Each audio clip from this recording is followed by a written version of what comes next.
Uh-oh.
Okay, we'll start with this. Another look at most valuable promotions. Recent signing of two-division former undisputed champion Chantelle Cameron, and perhaps what the future may hold for her. What can they do? I feel like a big part of Chantelle's bottom line has everything to do with what happens in the Taylor versus Serrano trilogy. If Katie wins the trilogy, wins by a clean sweep, then I could see a trilogy between her and Chantelle, because lest we forget, they're 1-1 with each other. Unfinished business. If Katie wins. But if Katie loses, Amanda beats her, becomes undisputed champion at 140 pounds, being honest, I don't think Amanda sticks around much longer. I think she would take that win and sail off into the sunset with it. I don't think she would fight Chantelle, who sports a professional record of 20 wins with 1 loss, no draws, 8 knockouts, having never been knocked out in 21 professional bouts, and her lone defeat is a competitive one to Katie Taylor. But as stated, I don't think Amanda, if she beats Katie, then goes and fights Chantelle. There's no backstory there, no animosity between them. Of course, it would be a good fight to make on paper, but Amanda is very close to the end, and she's been hinting at it 4 months now that if she beats Katie, hell, if she doesn't, I still think she calls it a career. Though entertaining a scenario where she wins, I don't think that translates into a Cameron fight.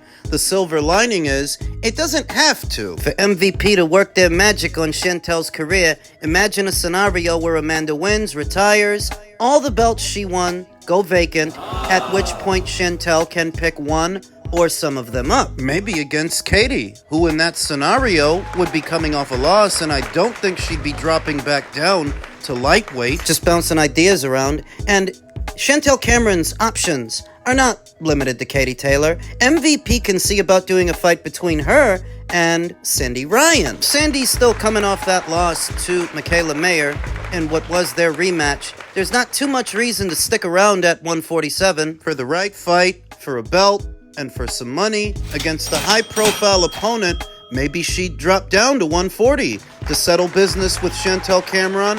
There is some bad blood between them back when they were both with Matchroom. So Chantelle Cameron has boxed under the Cyclone Promotions banner, which was Barry and Shane McGuigan's promotional outfit that is now defunct. She's fought on Cyclone, she's fought on MTK, she's fought on Matchroom, even Queensbury. Now she's on MVP. She's been around. Changes to her corner situation, more than one. She used to be trained by Shane McGuigan. Then it was Nigel Travis and Jamie Moore.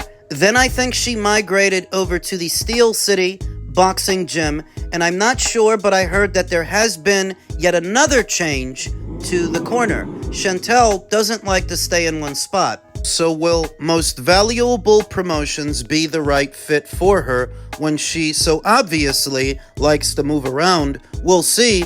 I think that she kind of fell into the background after the loss to Katie Taylor. Though it's not because she wasn't fighting. She did fight. She fought 2 times last year. Once in July, then again in November. But that was under the Queensbury Promotions banner. That, frankly, I think Matchroom did a much better job of promoting Chantelle than Queensbury did. But she's the one that wanted to leave in search of greener pastures. Can't say that she found them at Queensbury, what was just a pit stop in between her time at Matchroom and what will be her time at MVP that you used to see a lot more of her before, so maybe we'll see more of her now. Men's super middleweight news, I'm sure most of you have heard. Canelo Alvarez versus Terence Crawford fight is moving to September 13th with a venue to be determined. The mega fight between undisputed super middleweight champion Canelo Alvarez and unbeaten four-weight champion Terence Crawford has moved from Friday, September 12th to Saturday, September 13th. The venue originally announced for the fight, Allegiant Stadium in Vegas, is also likely to change. Turki Al Sheikh, Saudi Arabia's chairman of the General Entertainment Authority, made the announcement to Ring Magazine on Tuesday. Al Sheikh purchased the magazine last year. The fight will be the first event promoted by Al Sheikh and UFC CEO Dana White's TKO boxing promotion, or so we've heard. The Friday date was originally announced so as to not compete with the Saturday slate of college football games. Rescheduling to Saturday also puts Canelo vs. Crawford up against UFC 320, branded as Noche de UFC, tentatively scheduled to take place in Mexico in celebration of Mexican Independence Day. The Riyadh season event could land in 5 potential locations across New York City, LA, or Las Vegas, Ring Magazine posted on X. UNLV is scheduled to host Idaho State at the Allegiant Stadium on September 13th. There was no reason provided for the date and venue change. However, White recently told ESPN Deportes' Carlos Legaspi that he hates the idea of Canelo versus Crawford happening at a stadium instead of an arena. When they said we're promoting it, I'm doing the promotion, the production, the event, ops, the public relations, everything to do with the fight, just like a UFC fight, White said over the weekend, while at the same time promoting UFC Noche.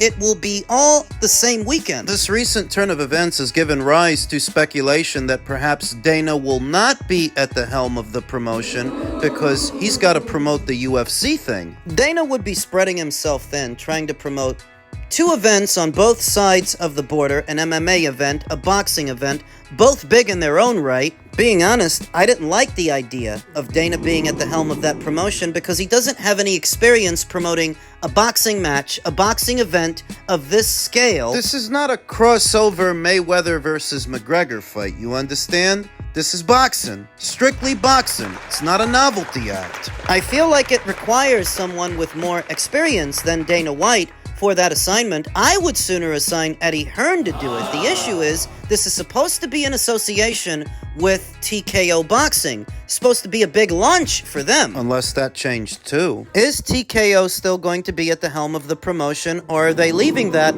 in someone else's hands? At this time, I really don't know. The story is immaterial, and what else changed is where before it was supposed to be going down on Netflix, now they're saying it's going to be a pay-per-view. It's somewhat different than what people thought, that if they're doing it on Netflix, they might do with this fight what they did with Jake Paul versus Mike Tyson, to where it's not a pay-per-view and it's free to all of their existing Netflix subscribers. That's what everybody thought. Seems to have changed. And what's telling is that it is now being billed as a Riyadh season event. Riyadh season. So is that separate from Dana White, from TKO, from all of that? It sounds like it. Locations they're looking at for the fight in New York City, LA, or Las Vegas. If you ask me, and Turkey, if you're listening, the ideal site for this fight is Vegas. That's the best location for this fight. That's where you need to do it. That's where you'll get the most crowd participation. It's where it needs to happen. A big Canelo Alvarez fight, opposite the ring Terence Crawford, is most accessible to the consumers, the people that will pay to be there and pay to watch in Sin City. It's common sense. Conversation centered around the fight is gaining momentum. Not just the details, the particulars, but the fight itself and who do people think is going to win it. In my previous video, we talked about how veteran trainer Robert Garcia is now edging Crawford to win the fight. It would appear his fighter, Bam Rodriguez, says the same thing. Canelo or Crawford? I got Crawford. You got Crawford? Why? I need to talk about it. When I was on the side, I mean, I saw the side, like the face off, and Crawford's not that much. I thought he was a lot smaller. Don't listen to me. I'm just letting y'all know. Don't listen. I'm biased. But I'm just saying, Canelo couldn't catch that chicken. That chicken he was up against, how the hell you think he gonna catch Crawford? It's a fair evaluation. Canelo didn't look good. Canelo Alvarez didn't look his best against William Skull. Now, you can levy most of the blame for the fight being boring to William because all he did was run. He didn't want to engage, didn't want to fight, didn't want to win. But Canelo has his role to play in all of that also. Could he have not done more to make the fight entertaining and to land more damaging punches? I think the issue is that Canelo doesn't have a super middleweight's frame, and people tend to forget that. He's fully acclimated to the weight by now, so it's not the weight I'm addressing so much as his strides and the length of his arm. He doesn't have a super middleweight's frame, but William Skull does. Longer legs make for longer strides, so when he steps out, he steps all the way out. And if what you're asking Canelo to do is try for more punches, you're basically asking him to try for punches before he's in position to land them. Like Teofimo Lopez does when he throws that bullshit. The reason Canelo doesn't is because he's got a better ring IQ than a Teofimo Lopez. He's not going to try for punches before he's in position to land them because he might get countered in doing so. Or miss by a country mile. Thus, he wants to close the distance first before he lets go of a shot. And the issue there was William Skull was fighting like a nervous wreck. Wouldn't let anything go, wouldn't engage, wouldn't fight, didn't try to win. It's difficult. It's a situation that makes both fighters look bad. But I don't think William Skull is a parallel for Terrence. And what Terrence is going to go in there and do. Terrence is not as big as William Skull. Not as tall, not as long. He doesn't have a super middleweight's frame either. So it's a different fight with Terrence. And I don't expect Terrence to go in there after getting this opportunity to fight negative. No, I think Terrence's strategy is going to be similar to what Floyd Mayweather did when he fought Canelo all those years ago at 154. Floyd didn't run from Canelo. He stayed close to him. Close enough to land the counters, but far enough out that if he takes a step back, he's all the way out. He didn't run from him. And I don't expect that Terrence is going to run from him. I believe that Terrence's strategy is to counter Canelo Alvarez. Where it's difficult is Canelo doesn't throw that much. He doesn't give you that much to counter. He doesn't waste punches. He makes them count. It's really only one or two very hard punches at a time, and it's usually accurate. So it's hard to counter a guy like that. Guy who doesn't throw that much. But that's what I think the strategy will be. It's not moving away from Canelo, moving away from the target. It's staying with it to draw his lead. Then counter him. Now, is it going to work? Is Terrence going to win? That's a different question. Robert Garcia seems to think so, and so does his fighter, Bam Rodriguez, Timothy Bradley. He thinks so. I'm on the fence, and I don't have a horse in the race because I'm a fan of both fighters. I'm not actually rooting for one over the other. I just want to see the fight and see how it plays out. But it's not that way for everybody. Ever since this fight became a talking point, you've seen an influx of very angry Canelo Alvarez fans taking shots at Terence Crawford for the mere proposition that they should fight. Very protective of their idol. They're rattled. I think they're scared. They just don't want to admit it. There's a guy, frequents this channel, gets muted every single time for making associations between Terence Crawford and Victor Conti as to suggest that Terence is a dirty fighter when Canelo's the one who popped hot for a banned substance. Are you stupid? For trying to convince me that Terence is a dirty fighter, by that same reckoning, Canelo must be one too. So if they're both dirty fighters, what are you worried about? Only one of these guys ever tested positive for a banned substance, and it's not Terrence. That's fear talking. That's what that is. You're afraid that Terrence is going to win so that if he does, you can taint the victory by suggesting that he's on PEDs. That's what that guy usually does. He makes email account after getting muted so that he can continue to propagate that narrative on this channel. For no reason other than he knows I'm a fan of Terrence. But I'm also a fan of Canelo. Did you forget? And I reiterate, for trying to convince me that Terence Crawford is using banned substances, you don't need to convince me of nothing when it comes to Canelo, because he already tested positive for one. You need to grow up. And this kind of fandom best services the sport in the stands, at the fight, or at the box office to purchase the pay-per-view.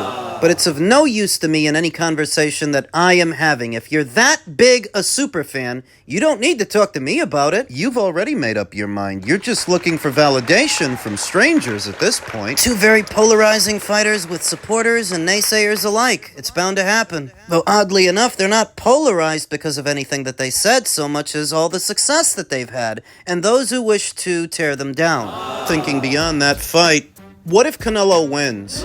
What does he do after that? Because it's a 4-fight deal with Turki El Sheikh. Canelo Alvarez gave a take on a Dimitri Bivol rematch and a weight class move. Canelo commented on the possibility of moving back up to light heavyweight and attempting to avenge his loss to Dimitri Bivol, and said he wouldn't rule anything out regarding his future.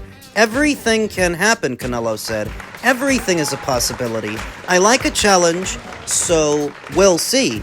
A fight between them is contingent upon the both of them making it through their upcoming fights. Canelo with Crawford and Dimitri with Artur, their trilogy. But I haven't seen anything from Canelo Alvarez in the subsequent years that have followed his decision loss to Dimitri Bivol that convinces me he would do any better in a rematch. In fact, I think he would do worse. The output just isn't there. The size. Artur better be throwing as many punches at Dimitri Bivol as he did in their first 2 meetings was not enough to get Dimitri out of there, and Artur is a bigger man and a bigger puncher than Canelo Alvarez. A stronger finisher. The only guy he didn't knock out was Dimitri Bivol.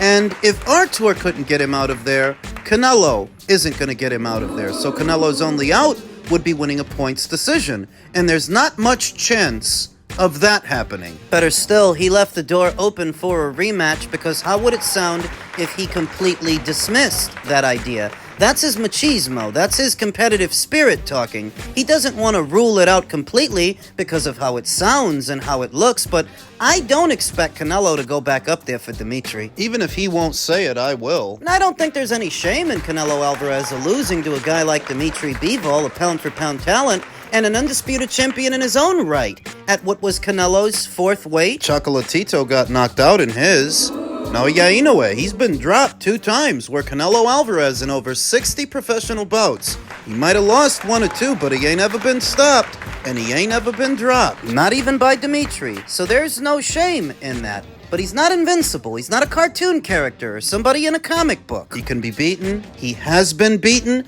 by Dimitri, and every year and every fight that he's had thereafter, I don't see any change. I don't see what he would do differently in a rematch to win it. What happens between him and Terence Crawford in September is in the air. I literally don't know, which is what makes that an intriguing fight. But as far as him and Dimitri in a rematch, I'm settled that Dimitri beats him, he beats him again, and he beats him worse. He didn't have to get out of first gear the first time out. Taking everything that he's learned from that fight and applying it to a second, I wouldn't rule out Dimitri stopping Canelo in a rematch. It's gonna sound like nails on a chalkboard to Canelo Alvarez's loyal faction of fans, but you can be a fan of a guy and be honest. Because if you can't, then you're not a fan, you're a fanatic, you're a maniac. He don't win that fight. The saving grace, I suppose, is that I don't expect him to have it.